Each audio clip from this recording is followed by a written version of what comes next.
Hello everyone and welcome to another episode of MC Eternal. How are you guys doing today? How's life? You don't recognize me? It's me, Lash.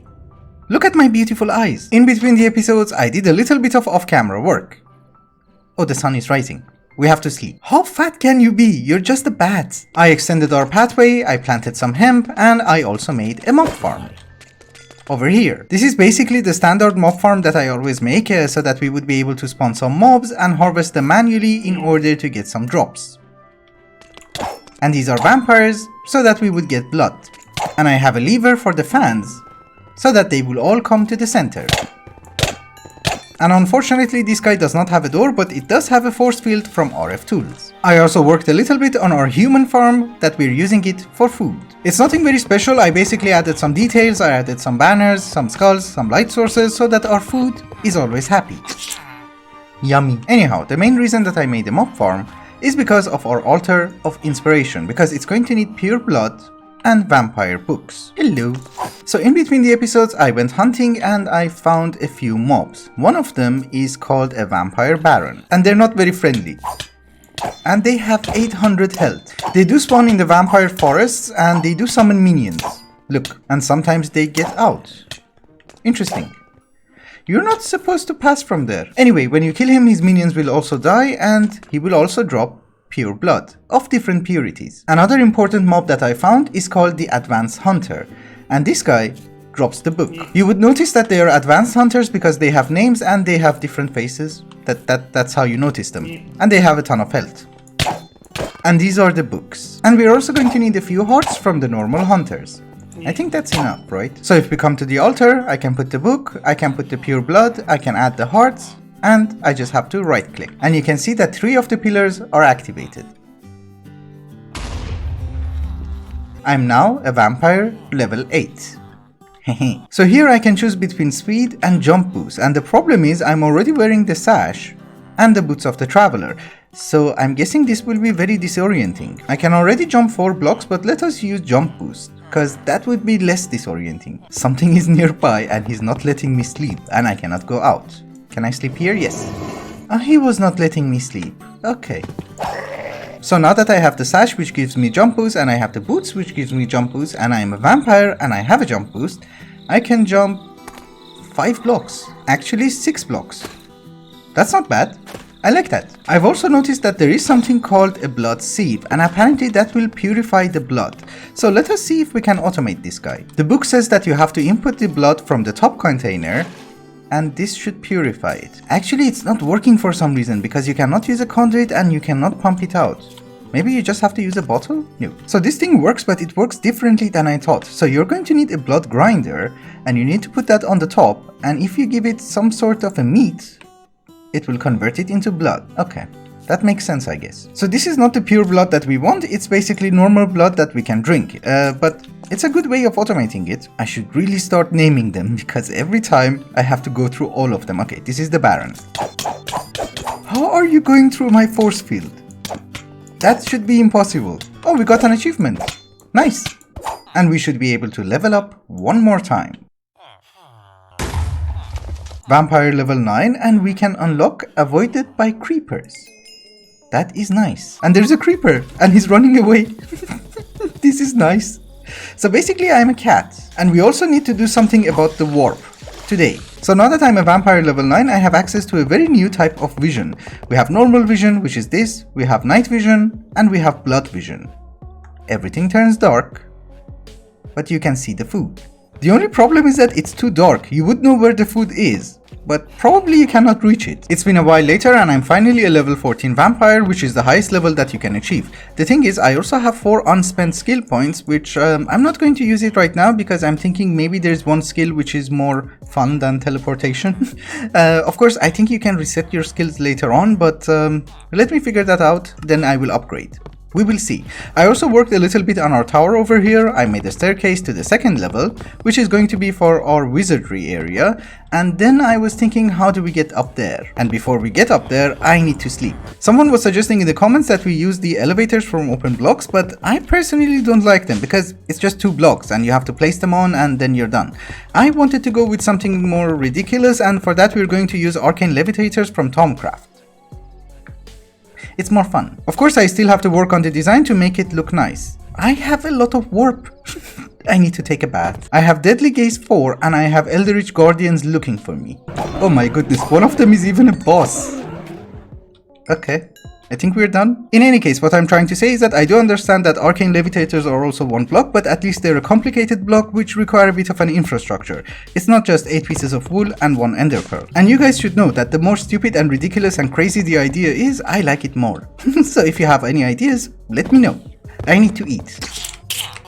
Also, our next plan is to try and remove all the essentials. Oh my goodness, come on. We are going to take a bath because this is getting out of control. Okay, we're good for half an hour. Now that we have different floors, what we are going to try and do is to remove all of these essential jars to the lower level and then try to transfer them somehow to our runic matrix over here. So I was going to try and make a few magic mirrors so that we can convert them later on into essential mirrors. Because if I'm not wrong, essential mirrors is basically wireless essential transfer over long distances, so it should be fine. It seems that we're missing a bunch of essentials, so let me gather them, then I will bring you right back. If I'm not wrong, we should have all the essentials that we're going to need. So let us activate you and see if I'm correct. Yes, I was correct. We have it, but we have only one. We are going to need one more. And to be honest with you, I actually have no idea if this is going to work or not, because normally what I do is that I put the essential jars next to the arcane infusion. I never put them like 20 blocks away, or maybe 25. It's a long drop. So we're going to put one of the mirrors here, and then we're going to link it, and this should be linked, right? Good. Just to test it, let us see if we can make an advanced focus. And the way that I want this to work is that we're going to put the input in the center of this floor. I have set in the recipe, and the only essentials that we're going to need is Ordo and Precontial. And we're going to put them here on the lower floor so that they would be able to supply the essential to the essential mirror, if this is not the output by mistake. So are you getting essentials? No. I did something wrong. Oh, it was working! I turned it off. Do we have enough? 25. 49. Okay, good. So let's try this again. Yes, we're getting the essential. Very good. So we can transfer everything downstairs, except the arcane infusion. And we have our focus. And therefore, you are also complete. I have transferred everything down here, and later on we will try to work on the aesthetics. But I need a few functional stuff from Tomcraft, and we need to go on a very small adventure because I need a few mobs. It's daytime. The first mob that we're looking for is called a wisp, and we can find it in the magical forest, like this one. And unfortunately, they do not seem to be that common. Oh, another rift. Weird. Yeah, unfortunately, they do not seem to be very common. Oh, this is the wrong biome. Oh, okay. This one is the correct biome. Sorry, I left it. And for some reason, zombies tend to ignore me. I don't know why. I think I found a wisp somewhere. I finally found one. Yes! Okay, you're coming with me. Did you know that if you give spider eyes to a raven, he will be your friend? Yep, and one of them is sitting on my head, and you will fall very slowly. I am actually looking for a very specific mob which spawns in the swamps. Unfortunately, I am not very lucky. I don't know what you are, but we are going to take you home anyway. The ravens are actually very useful because technically, if you jump high enough, you have a glider. But it's not a very consistent glider because he just let me go. Okay. Well, it seems that during the day, if it's raining, I don't have a problem staying outside. And we live in a savannah, so I can technically work outside during the day if it's raining. So maybe we should make it rain all the time.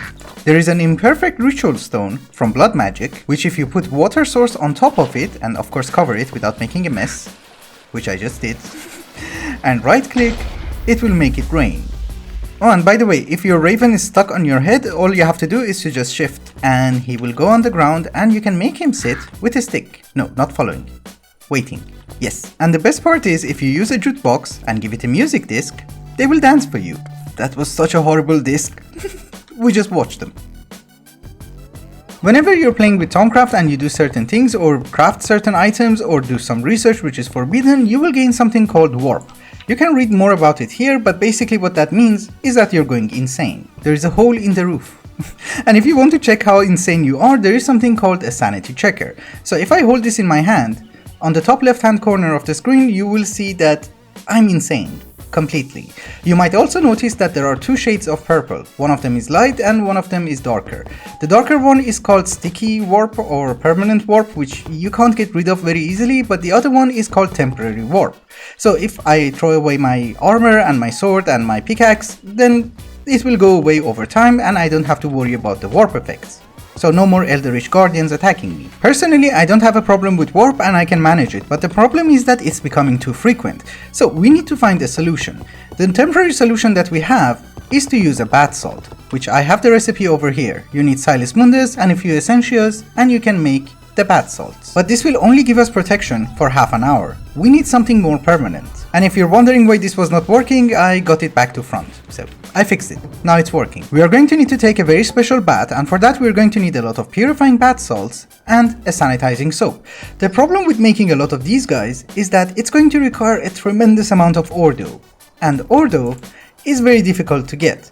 I mainly get it from silicon and you get it one at a time and it's not very efficient. This is why I was thinking that we get a wisp and we spawn him, because they will drop ore dough. In any case, we are going to take another bath because the problem is I had to fight several Eldritch Guardians and... oh, we already took the bath, okay.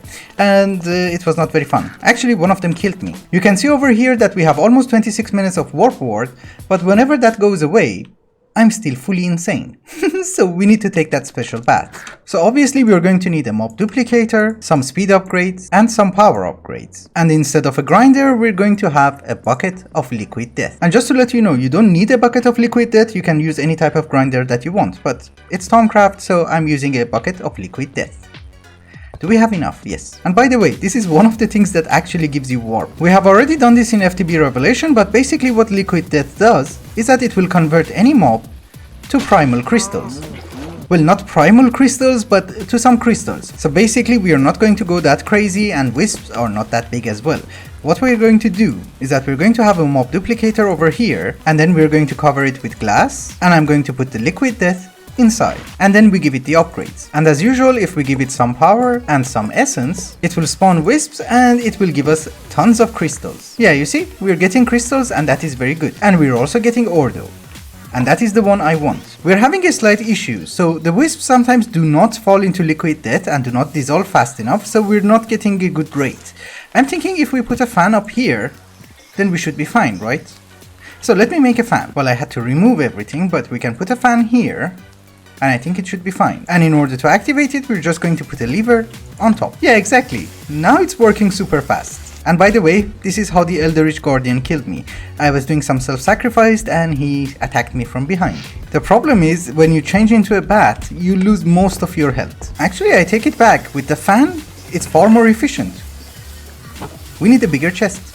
I hooked up the spawner over there to an ender chest and we are importing everything to a very small applied energistic system over here so that we will have access to our crystals at our Tomcraft area. And we should be able to cover everything. Actually, yes, it's not that bad. And the best part is that our supply of ore dough is improving. And that makes me very happy. We are going to need to craft a bunch of stuff. And the first thing that we're going to craft is a hungry chest. We're going to put it here so that whenever the salts are made, they will just fall inside. It's basically a hopper, but in a form of a chest. So if you drop something from the top, it will go inside. And the second thing that we're going to make is called an arcane spa. I have prepared a very small spa area for myself, which we can have our relaxing arcane spa. And the way that this thing is going to work is that first of all, it's going to require water. So let us hook it up to water. I do have an aqueous accumulator down there. So this guy will fill in a 5x5 area by mixing water and salt in order to make the purifying liquid. And if we give it a redstone signal, it will stop wasting resources. Now all of them are source blocks. So we're completely insane. And if I hold the soap and go inside and hold right click, there will be bubbles and we should be less insane. You have lost warp. Not that much. I need more soap. I managed to make more soap and let us try this again. I'm fully insane, so if it's a slight improvement, I'll be very happy. This is incredibly weird because according to the book, it should remove all non-permanent warp. Maybe it's gone and this is just a visual glitch, I don't know. We will see soon enough. In any case, I have to wait around 15 minutes for the ward to fade off, and I was thinking in the meantime, we gather some nether stars. We need the nether stars in order to make some greater foci so that we can use it in our gauntlet. with a few spells. And of course we're not going to use more than 2 of them, but I was like, I have the skulls, so let's get a few more. I have set in the recipe, we have all the essentials that we're going to need, and we have 2 primordial nodes. So we should be able to get the greater focus. I hope. I am saying I hope because I'm not sure if I did everything correctly. We seem to have all the essentials. After we made the focus, we should also start removing the rain, because this is very annoying, and you're also complete. Okay, let me make another one. I have used our 2 greater foci, and of course the first focus that I made is rift, so that we can walk through blocks. And for the second greater focus, it's pure awesomeness. Look, fire bats. They're amazing. And sometimes some of them are bosses, and they do quite a bit of damage, and you can summon multiple of them. Look, I love this spell. This is so nice. So if you want to make a spell using bats, it's relatively easy. All you have to do is to go to the nether and scan a fire bat, and that's it. You will unlock this one. I actually think this spell is very fitting for a vampire. We can summon bats to help us, and they're everywhere. They are my minions. If we want to stay a vampire for a few more episodes, we need to make some changes. For instance, I need to go out during the day. We can solve this by making it rain, because during the rain, I will not burn to death. The problem is, I hate the rain. In the savannah, it's fine, because you don't see the rain. But here in the plains, it's terrible. So we need to change this into savannah. And we're going to do that using the Terraformer from Extra Utilities 2. So this guy is really neat. You just put it down somewhere in the center of the place that you want to change its biome.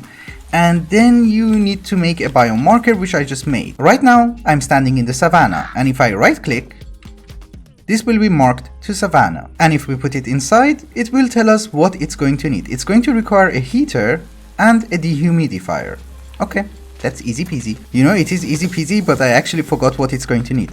So, heater, yes. We just put the machines next to the terraformer and give them the antenna. Each of these machines are going to require a special ingredient to perform an operation. For instance, the dehumidifier is going to require sand, and the heater is going to require blaze rods. And if we provide them with power and specify the range, it should start working. Yes, it's already working, and it's giving us the coordinates. You might notice that on this very spot that I'm standing over here, it's not raining, because this is savannah, and if we move here, it's going to rain.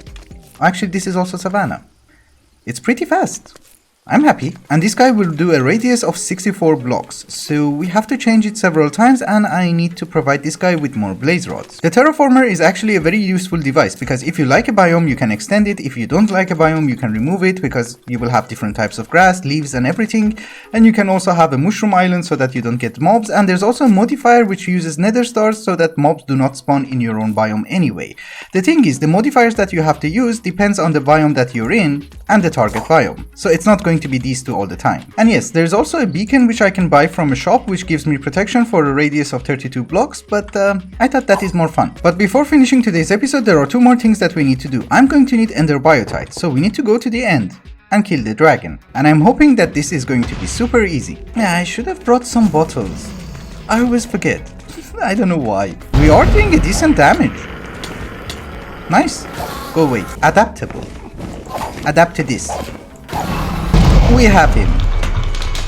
Now that the ender dragon is gone, we should have some ender biotite. Yes, it's over there. Yeah, I would say we have plenty. I only need 3. We needed the biotite in order to make a weather sensor. If it's not obvious, I'm actually trying to control the weather using an obelisk from Ender.io, which is called a weather obelisk. And for that we needed an ender crystal, so I had to go and get some endermen. So currently it's not raining. If we put you down and give a piece of redstone to you, you are not emitting a redstone signal. Okay, so this should be for rain. And this should be for sunny weather. Okay, now we know. Oh, you're also going to need fireworks? Okay, I didn't know that. Let us first figure out how this guy works, and then we're going to find a place for it. So, it's going to require a vat, because we need to make cloud seed. And for that, we're going to need clay, and ice, and water. And obviously power. You need more water, or... This is extremely confusing. Why aren't you getting power? Well, it is getting power from that. So there's something wrong with my generators. Yeah, something is consuming a lot of RF, and we don't have anything in reserve. I figured out the problem. The enderman spawner is on. Anyway, now that we have the cloud seed, we can give it to you. And then you need rockets, right? According to the JEI, it's going to require 2.5 buckets of cloud seed in order to make it rain. Do we have enough? We should. Okay, maybe duration 3 rockets do not work. maybe we should use duration 1. So do you need an actual firework? Because if this is the case, this is going to be a real challenge. Do you know why it's not working? Because it's already raining. This is sunny weather. Make it rain. Yes! So is it raining? Yeah, it's raining. I'm not taking any damage. So if we come here, we should see the rain. Perfect. Now I know how it works. Okay, we're cool. I just realized what is wrong with our RF generation. We are generating 35,000 RF, but the thing is, the terraformer and the modifiers are consuming 3000 RF. That thing is active, the spawners over there are active, and the quarry is active, and my base is also active. And yeah, all of our systems cannot be active at the same time. Anyhow, I just realized that we have this ruined tower over here, and I thought we should use it for something. So I put the weather obelisk up there, the vat is up there, we have an aqueous accumulator, we're producing ice, and I have to input clay, and also the fireworks. So you go up here. Also, I don't think that we're going to need the weather sensor because this guy is always active. So when it's not raining, this should activate automatically, and we just cover everything with facades. Yeah, unfortunately it's going to require the weather sensor, otherwise it will not work. Anyway guys, I think it's also a good time to wrap up the episode. Thank you so much for watching, and I hope you enjoyed it. Till the next one, bye bye.